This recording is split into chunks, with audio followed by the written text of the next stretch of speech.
Quelle est la durée de vie d'un mur comme celui-là? Écoutez, tout ce que je peux dire, c'est que chez moi, j'ai des fragments de murs végétaux, puisqu'on a déménagé plusieurs fois, hein, avec Pascal, on a la troisième maison. Eh bien, j'ai des fragments de feutre avec des plantes dessus depuis 82. Donc 1982, voyons, on en est quand même à 35 ans. Donc, et le feutre, bah oui, il est en polyamide. Il est un peu... Vous savez, quand on retrouve, voilà, quand on retrouve d'autres tissus sur des momies égyptiennes qui ont 3 ou 4 000 ans, on est encore bien au-delà de 35 ans. Donc, si vous voulez, a priori, la limite, pour l'instant, je n'en vois pas. Alors, tous ceux qui nous regardent ce matin, ils doivent se poser la question, ah oui, on aimerait bien, nous, dans notre cour, dans notre jardin, avoir un mur végétal. Mais quel est son coût? C'est très onéreux. Non, écoutez, si on veut faire chez soi, il faut distinguer une grande installation publique, si vous voulez, ou dans un centre commercial, des grandes choses où il y a des normes de sécurité, etc. Chez soi, mais ça n'est pas onéreux du tout. Je veux dire, une amie, Noémie Vialard, qui a écrit un bouquin, Jardinons à la verticale, pour lequel j'ai fait la préface, où tout est expliqué pour faire soi-même un mur végétal. Tant que vous dépassez pas 3 ou 4 mètres de hauteur, c'est extrêmement facile et ce n'est pas cher du tout. Hein, et donc, il suffit de suivre les bonnes... Comment je faisais, moi, quand j'étais gosse? Vous croyez que j'avais de l'argent pour faire mes premiers murs végétaux? Adolescent et même jeune adulte, bien sûr que non. C'était que du bricolage et je peux vous garantir que ça n'est pas cher. Donc, c'est pour tout le monde. Oui, oui, voilà. Alors après, une grande installation, c'est une toute autre histoire. Est-ce que vous observez des détériorations de la part des vandales?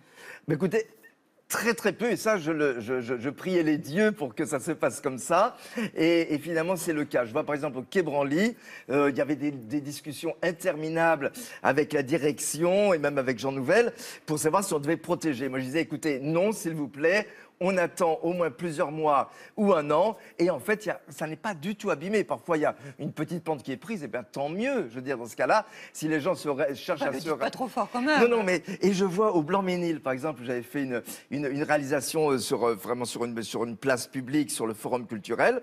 Toutes les plantes qui étaient en dépôt de fleurs, des vases horizontales autour de la place sont régulièrement piquées. Sur le mur végétal, rien n'est pris, parce que les gens... Je crois que les gens sont sensibles, si vous voulez.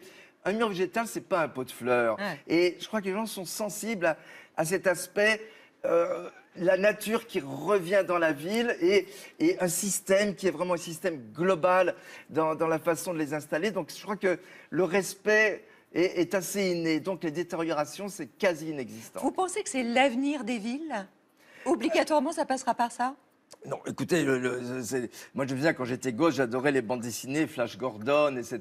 Vous voyez les villes couvertes de plantes, comme je le fais. Donc, vous voyez, ça vient aussi de mon inspiration, hein, ça, Flash Gordon, etc. Bon, maintenant, tous les architectes peignent tout en vert. Ça, vous voyez, tous les projets. Regardez ce qui s'est passé pour la ville de Paris, là, le réinventer Paris. Il y a du vert partout, enfin, à une indigestion de verre.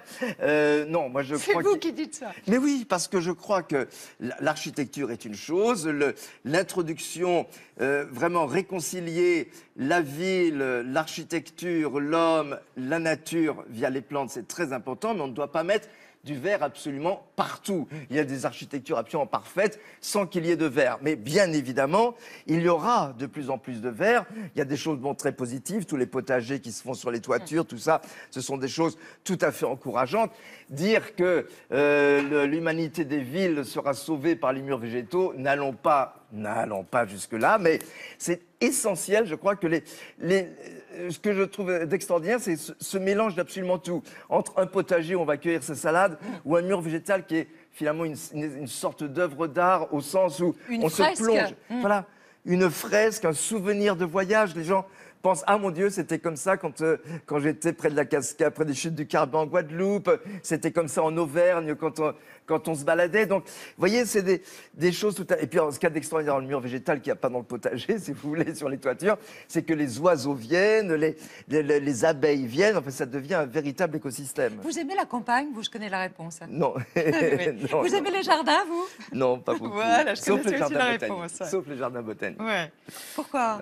Alors pourquoi j'aime les jardins botaniques, bien évidemment. Non, mais pourquoi vous les aimez pas, vous, les jardins à la campagne? Mais parce que... Vous êtes un urbain, vous. Oui, je suis totalement urbain. J'aime la nature qui est la moins modifiée, par l'homme, telle qu'on peut la trouver. Un jardin, c'est quelque chose où vous choisissez, vous pouvez... Ce que je trouve terrible dans un jardin, vous décidez de jeter une plante, vous la jetez, puisque les plantes sont sous vous, vous les dominez dans un jardin. C'est toujours ce que vous dites. Oui. Un mur végétal, vous ne les dominez pas, elles sont face à vous. Donc on a un complexe de supériorité par rapport à un jardin. Bah oui, c'est... En tant qu'humain. Bien sûr, bien sûr. Et puis, après tout le travail du jardin, il faut décider où est-ce qu'on va se promener, où seront les chemins, où est-ce qu'on va mettre les bancs. Enfin, tout ça ne m'intéresse pas du tout. Alors, vous nous avez ouvert les portes de votre maison. Et quelle maison! C'est un paradis vert. C'est à Ivry, tout près de Paris, où vous vivez avec votre compagnon Pascal depuis bientôt 32 ans. Oui. Mais alors, il y a Pascal, mais il y en a aussi, il y a d'autres choses. Il y a des plantes, il y a des poissons, il y a des grenouilles, il y a des lézards. Et tout ça, ça vit en harmonie. Philippe Goeppers et Loïc Baffier étaient avec vous. Bonjour. Bienvenue. On est tout près de Paris. Voilà, on pourrait penser qu'on est sous les tropiques. Sur la plage, coco. J'ai refait ce que je fais dans le monde entier. Pourquoi est-ce que les gens prennent des rideaux en plastique alors qu'on peut avoir des rideaux vivants? Parce que, vous voyez, là, c'est les racines. Vous voyez, là, je suis obligé de les couper régulièrement parce que ça pousse très vite. Oh, il y a les grenouilles qui se réveillent, là. J'ai toujours aimé les aquariums, et donc, évidemment, quand j'étais petit, l'aquarium, il faisait 50 cm. Celui-là, il fait 6 mètres sur 7, il fait 22 000 litres. On nous a toujours dit que le Christ marchait sur l'eau. Donc voilà pourquoi on a appelé ça Christarium. Ça fait 5 ans que je n'ai pas nettoyé une seule fois les vitres en dessous. C'est les poissons qui font le travail. Ah, ça j'adore, ça, ce Rhaphidophora qui est superbe, qui choisit son chemin lui-même, évidemment, avec ses feuilles veloutées. Tout est étrange et tout est normal, en fait. Les oiseaux qui chantent, là, pour moi, c'est normal, je veux dire, puisqu'on est comme en forêt. Et vous, est-ce que vous êtes un homme normal? Et moi, je crois que je suis un garçon très normal, en fait. Pour moi, ça serait quand même difficile de vivre sans être entouré de plantes. Ça serait difficile. Because you know I'm all about that bass, no trouble. I'm all about that bass, no trouble. Voilà un espace que j'appelle un peu le labo. C'est là où il y a... Oh, le petit lézard, comme il est mignon. Chaque plante, c'est une histoire, en fait. Je pense à la Colombie, là, en voyant ce petit truc-là. Je pense tout simplement au marché, aux fleurs de Hong Kong. Vous n'avez aucune plante illicite? Illicite? Ah non, aucune. Ah non. Non, c'est pas ça qui m'amuse chez les plantes. Non. Je les aime pour ce qu'elles sont, pas pour ce qu'elles pourraient apporter à d'autres ou à moi. Je les aime pour leur vie, comme j'aime bien les oiseaux qui volent, pour leur vie, quoi. Là, c'est l'endroit où je prends ma douche tous les jours. Ben voilà, quand on sort de la douche, on s'habille. Bon, il y a bien sûr beaucoup de verres. Ça, c'est une veste qui m'a été offerte en Chine. Je l'ai pas encore mise, encore l'étiquette. Ça, c'est une veste assez rigolote. J'aime bien parce qu'elle est assez sobre. Alors celle-là, ça, c'est celle que je mets pour toutes mes inaugurations. Cette veste Mao que j'avais fait faire en Inde. Bon, il y a beaucoup de choses de Pascal. Hein. Ça, c'est à Pascal, par exemple. Ça fait quand même une bonne trentaine d'années, depuis 85, 32 ans que nous vivons ensemble. Et il est là. C'était à l'époque où il a chanté les chansons de Bollywood. Il était le premier, finalement, à avoir chanté en Europe les chansons du cinéma indien. Maintenant, il est passé à autre chose.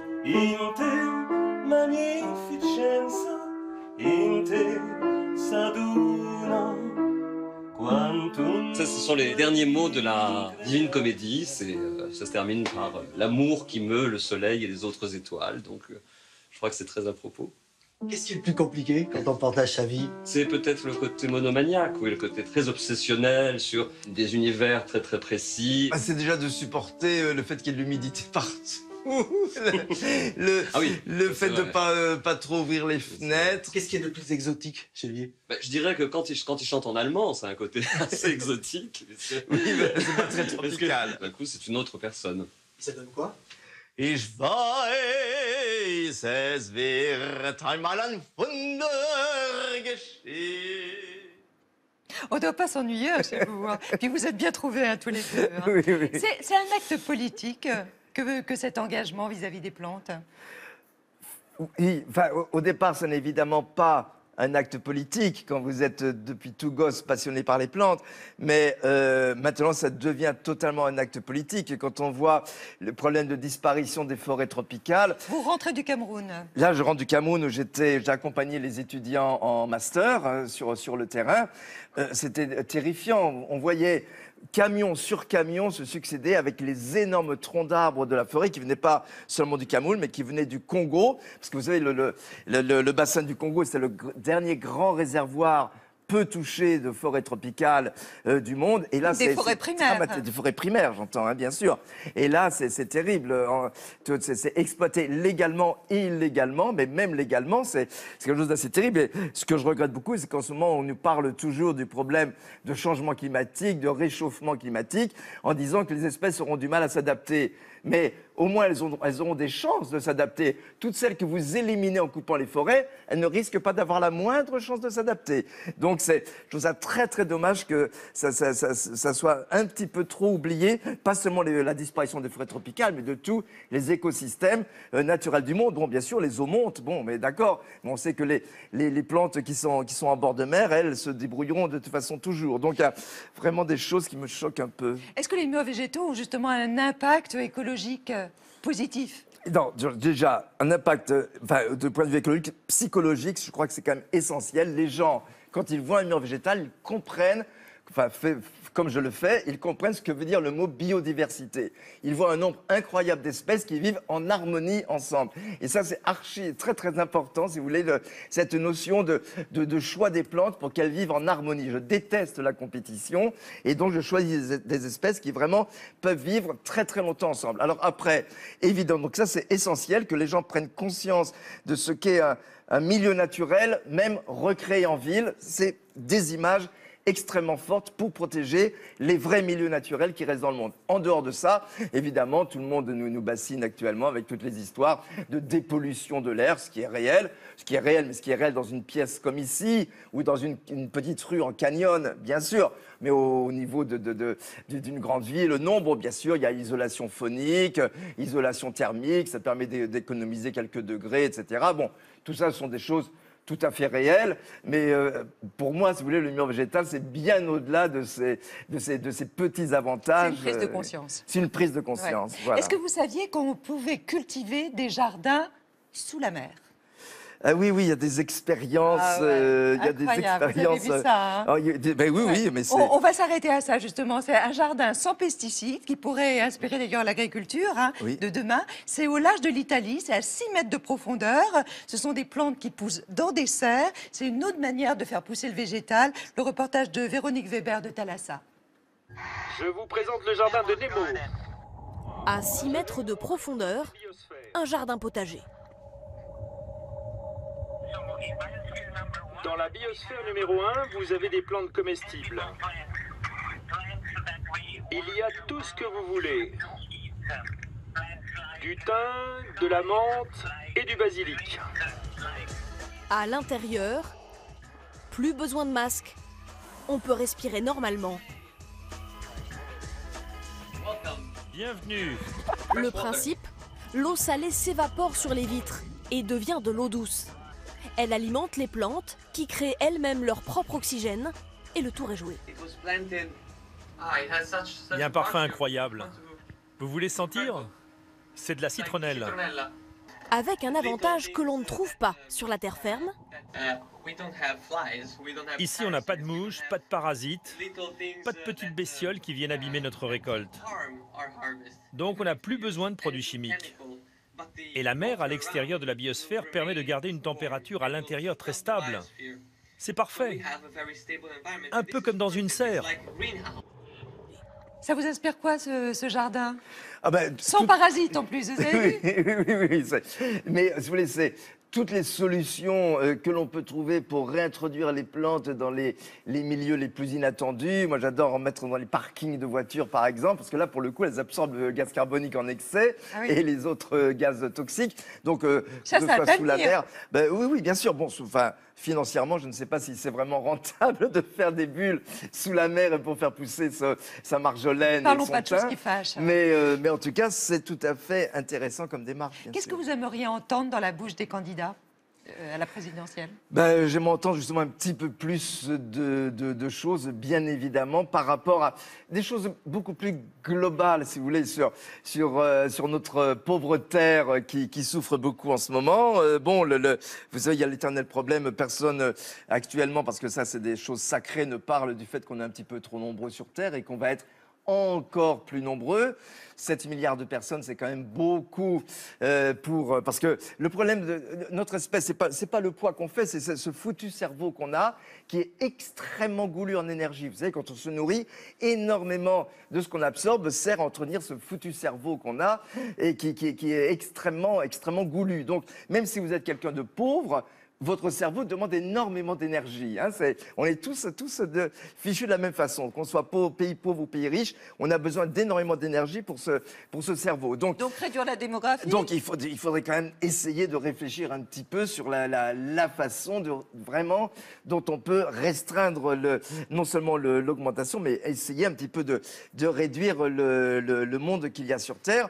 Essayer évidemment, bien sûr, il y a de plus en plus de très bonnes solutions pour l'agriculture, etc. On va vers des choses qui sont bien, mais je trouve que le problème de la démographie est vraiment un problème que j'aimerais entendre beaucoup plus de la bouche des candidats, et de même le problème de cette disparition des milieux naturels, parce que plus vous avez de monde, plus les gens se portent bien, plus ils détruisent, au moins dans un premier temps. Ça, on n'y peut rien. Et puis bien vraiment surveiller toutes ces exploitations forestières, parce que quand vous allez couper un arbre en forêt, le problème, c'est qu'il faut faire un chemin, une route pour couper l'arbre. Donc après, les autres gens arrivent et continuent à couper la forêt autour. Donc si vous voulez, il y a vraiment une prise de conscience extrêmement forte à avoir par rapport à... Prise de conscience, mais la dernière fois que vous avez voté, me semble-t-il, c'était en 81 ? Oui, mais ça va, je parle, si vous voulez. Je pense que quelqu'un comme moi, au-delà du vote... Oui, la dernière fois, c'était pour Mitterrand. Pour Mitterrand, hein, je n'ai pas voté pour Mitterrand. Et depuis, vous votez blanc ?